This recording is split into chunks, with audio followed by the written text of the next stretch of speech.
least one sailor describing them as hard to catch. If they were alive today, maybe we'd be praying dodos, or whatever the bird equivalent of crufts is. And that day might come. The bird may have died out in the 17th century, but that won't stop scientists from trying to bring them back. In 2022, Dr. Beth Shapiro, professor of ecology and evolutionary biology at the University of California, revealed that a complete dodo genome had been sequenced from a specimen in Copenhagen. Sequencing has revealed that the dodo's closest relative is the Nicobar pigeon. If scientists were to bring the dodo back, they would edit the pigeon's DNA to include dodo DNA. However, we mustn't get ahead of ourselves. As Dr. Mark Benton, paleontologist at the University of Bristol, says, even if we could do this, the animal would probably not look anything like what we expect a dodo to look like. Another problem is that even if scientists were able to create a pigeon-dodo embryo, they wouldn't have anywhere to keep it. In an animal, the embryo can be stuck in the surrogate mother's uterus and left to grow. So scientists currently have no place to gestate the embryo. Currently, researchers are working on solutions to that problem. But no dodo chicks have had to eat. Let's hope they haven't put all their eggs in one basket. Ricardo Reborn Island. In 2003, something amazing happened, and it hasn't been replicated since. No, I don't mean Audio Slave having a hit. For a few minutes, an extinct species was brought back to life. The animal was a bucarda, also known as a Pyrenean ibex. This was a species of wild goat, typically found in the Pyrenees Mountains. 220 years ago, the ibex came as a diet. Although no one is exactly sure why, it was likely due to overhunting and their habitat being taken over by farmland. As once, I wish we had found a cool and original way to eradicate the species. In 1999, there was only one bucarda left, a female called Julia. She was captured by researchers who took a cell and froze it in liquid nitrogen before releasing her back into the wild. Curtains closed on the bucarda species in 2000, and sealed of this hit average following tree for the tragic end for an entire species. However, Julia's story wasn't over yet. Scientists, led by Jose Folch from the Center for Agro-Nutrition Research and Technology in Aragon, Spain, have the means to clone embryos from the tissue sample.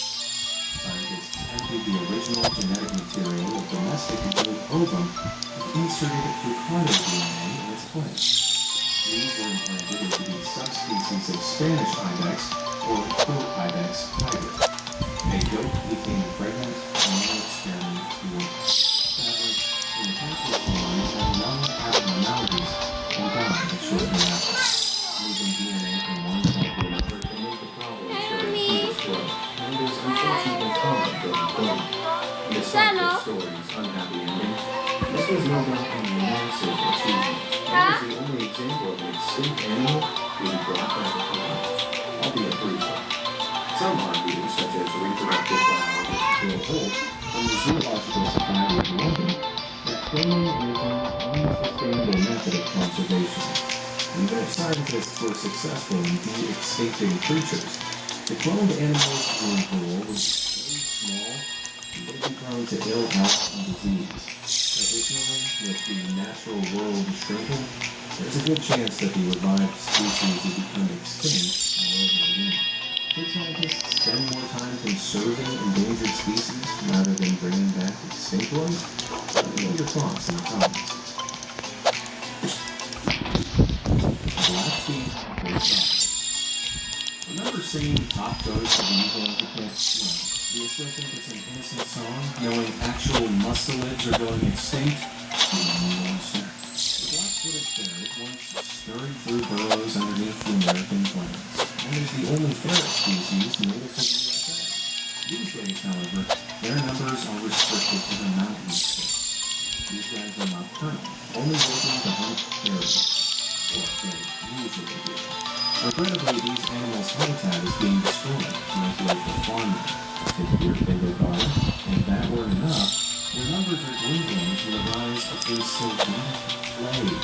This plague is the same bacterium as the Great Death, which wiped out a 25 million people during the Middle Ages. The plague is incredibly deadly and 100% lethal to the animals with any vaccine. Of course, fewer tasty prairie dogs means more hungry ferrets. The black-footed ferret population deteriorated to the point where it was officially declared extinct in the wild in 1979.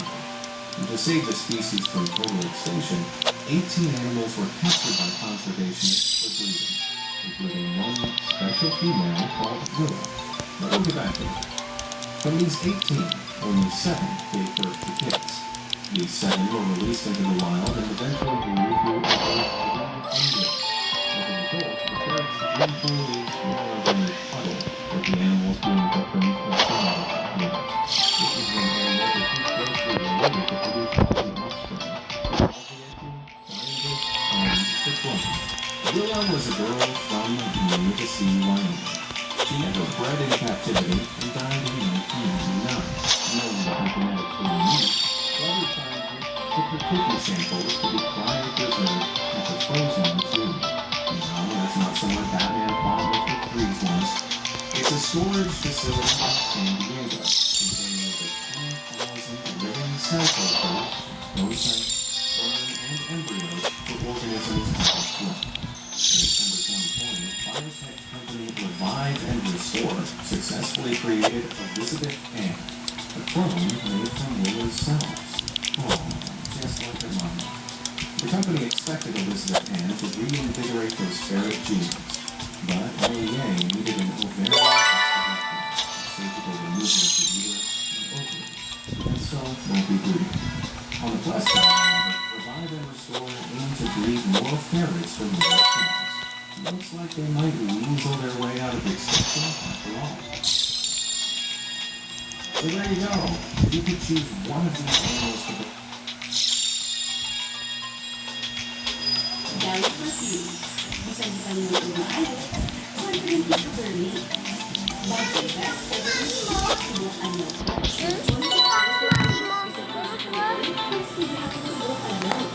Hi, Mami. Saan na ka mo gani? Mapuli? Saan ako mo gani? Mapuli? Sunday? Mami? Sa Sunday, okay na siya, te? Ha? Ha? Miguel? Ha? Ha?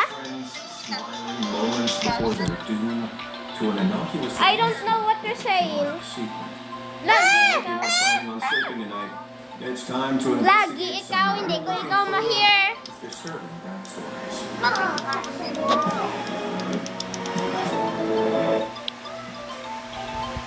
Ano yung bal mo? Ha?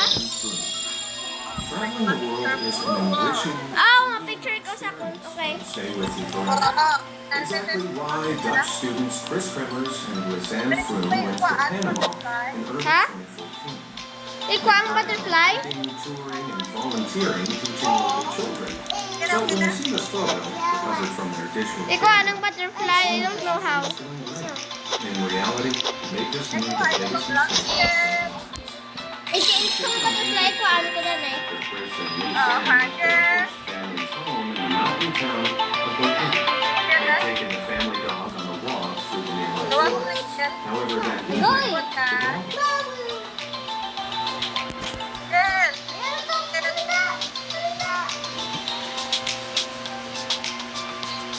Okay. The dog returned without them. The family waited until the next day. But when the girls didn't show up for a walking tour that morning, they alerted the authorities. The search party was put together and the town and forests were swept high and low. No matter how hard they looked them, no trace of the tourists could be found. Until that is, 10 weeks later, when a local woman turned in a backpack, claiming to have found it along the banks of the river. Inside was a variety of personal items, Lisanne's camera, and both girls' cell phones. When the police investigated the camera and cell phones, a disturbing picture of what had happened began to be painted.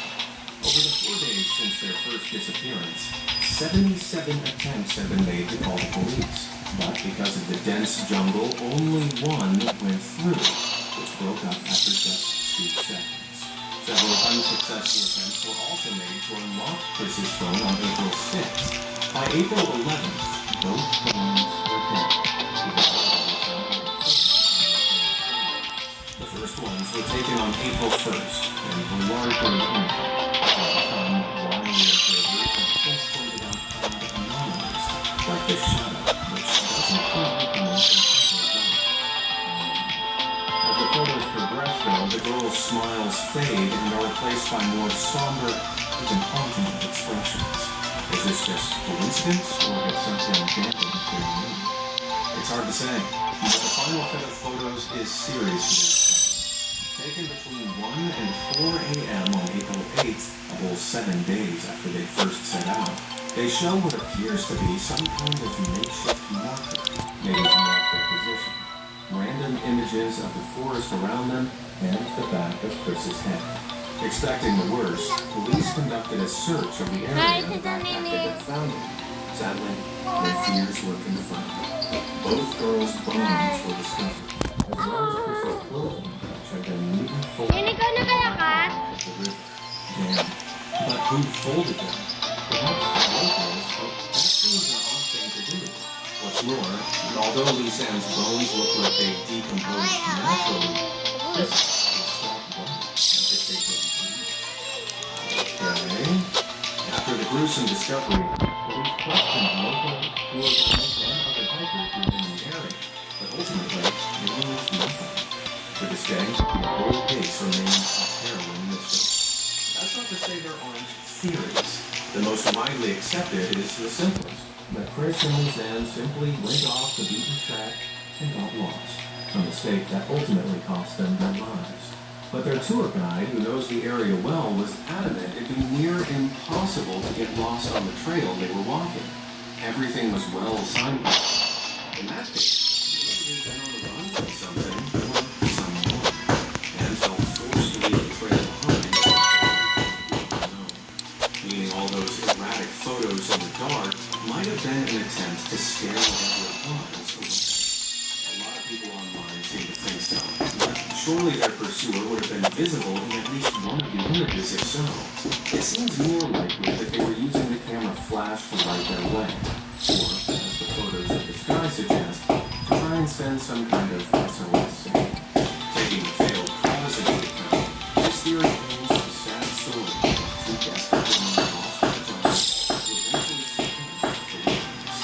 As for their scattered remains, animals will do more than capable of death. It doesn't explain the bleached bones or Chris's neatly folded clothes. So what gives? Would there be more sinister explanation for the girl's disappearance? Perhaps. The digital camera used to take photos has a missing image that was deleted for some reason. We know this because the camera automatically numbered all the pics, and image 509, taken sometime between the daytime snaps and the eerie nighttime ones. Why would they have deleted one random photo, but none of the others? Because it showed some kind of evidence of a crime. Maybe even a culprit. Some people believe the girl's tour guide had something to do with it. After they failed to show for his tour, he visited the house they were staying at to look for them, and apparently spent some 40 minutes in the room doing that exactly. Some people reckon he planted evidence, his calling card, which was found in their room. Some say the girls might never have had a booking with him at all, and he was just using that as an excuse to be in their house and give himself an alibi. As for the nighttime photos, a red herring to throw investigators off. But we do know the official of the investigation and we found some of the girls' remains. Did he know where they were all along and was just covering his tracks? Did he fold the clothes up to throw investigators off the scent?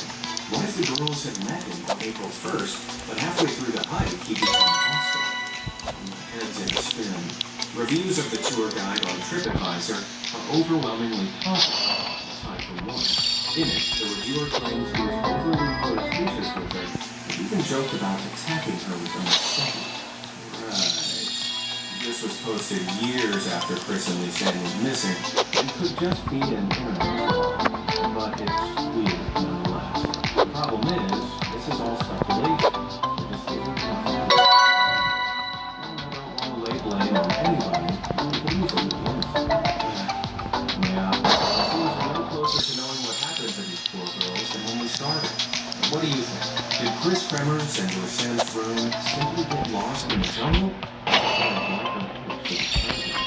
Let me know in the comments. And while you're there, tap those like and subscribe buttons. That way you'll never miss out on another video like this one. Ready for some more unnerving photos? Let's dive back in. Ghost of Dundas Peak. Back in 2016, Reddit user Slice Up Beef made a post to the r/creepy subreddit. In it, she described how she and a friend had gone hiking Dundas Peak in Hamilton, Ontario. They'd been inspired because her friend's cousin had been a few days before and posted this photo of the lookout on Instagram. So Slice Up Beef and her friend made the journey. Then when they got there, took turns recreating the pic. However, Slice Up Beef's friend messaged her a month or so after with strange news. She said she'd been looking back through the photos, comparing them, and she noticed something odd in the pic her cousin had taken. Way below on the edge of the trail, where the slope is too steep to stand on, there appears to be a thin person standing unnaturally straight against the rocks. As if that wasn't creepy enough, they don't seem to have a face. The faceless figure is nowhere to be seen in any of the other pics, despite them being taken from similar angles. After the spooky revelation, Sliced Up Beef took the Reddit and her answers. It wasn't long before other members of the community chimed in with their own 2 cents. Some were skeptical, suggesting the figure was just a part of the rock formation, and that the colors making up the head, legs, and torso could also be found in the nearby cliffs. That could be true, but the torso looks lighter than the cliff face to the left, and the black of the head and legs isn't matched by any of the surrounding rock. Other commenters suggest that it was just a hiker. This seems less likely considering how steep and dangerous that cliffside looks. Still, the shape looks uncannily fluid. Could someone have gotten lost on the trail? And that's not accounting for the, lack of face, unless they had dark hair covering it. Which just leaves the final theory. There's no doubt, Dundas Peak is a dangerous trail. And it's seen its fair share of tragedy over the years. Is the figure the wandering soul of a hiker who lost their footing? Some people certainly think so. I'm going to err on the side of logic and say it's probably not. Even so, there's something seriously off-putting about that rigidly straight, faceless figure. I'll stick with me long after this Not so innocent.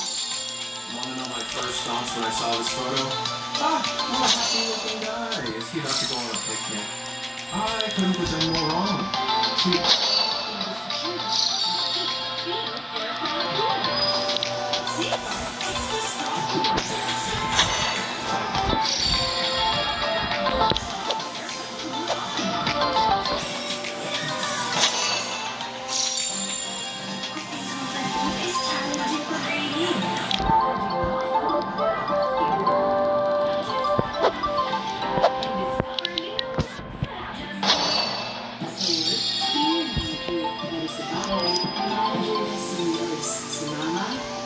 See, the smiling man is actually Harold Agnew, a U.S. physicist that witnessed the first sustained nuclear chain reaction in 1942, and was partially responsible for the assembly of the first atomic bomb 3 years later.